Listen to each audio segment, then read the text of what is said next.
we're now seeing what's going to happen as a result. Everyone is saying, "Oh, we need to ban guns, or the big shooty black ones. We need to ban the scary guns." New Zealand, I believe it was today. I believe New Zealand announced a plan to ban the big scary black ones. That'll fix it.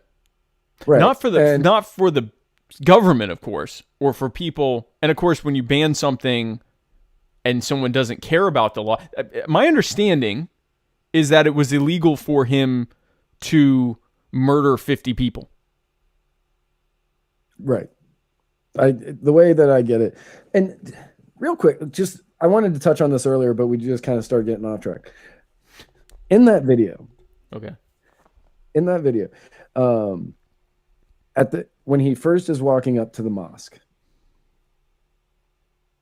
there's a guy there who's Muslim, I'm gonna guess, just because he's there and right. He's one of the Muslims. But he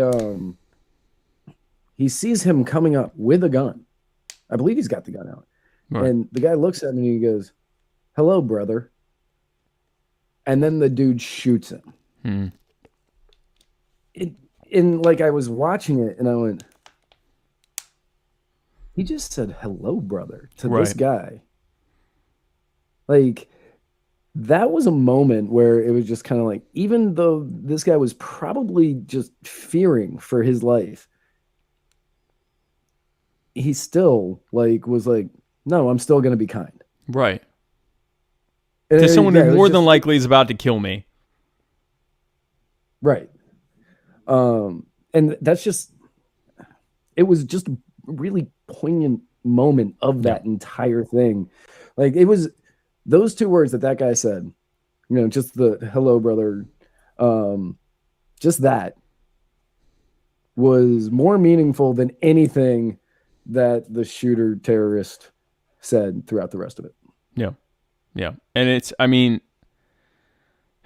so there's a lot of places to go with this, because this is where I do my obligatory anarchist rant about this situation, which is that we've been conditioned that it's okay to kill lots of people who didn't hurt anyone in certain situations. So, for example, when I will compare this to, the killing of a bunch of Muslims in Syria, either the next day or the day after, probably more than 50, immediately the same people that have been saying, oh, this is horrifying and so terrible, with solidarity with the Muslim community, they go, well, but that's collateral damage in a war.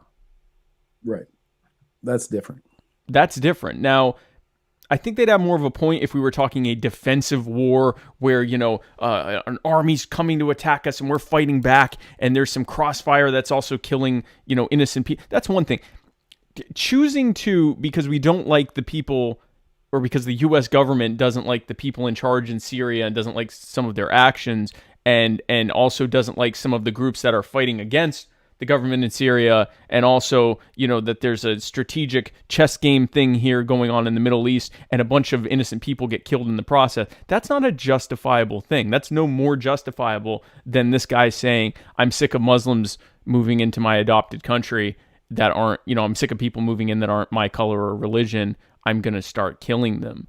Ultimately, you have people who are, and this is the definition of terrorism, they're using violence and threats of violence to achieve political goals.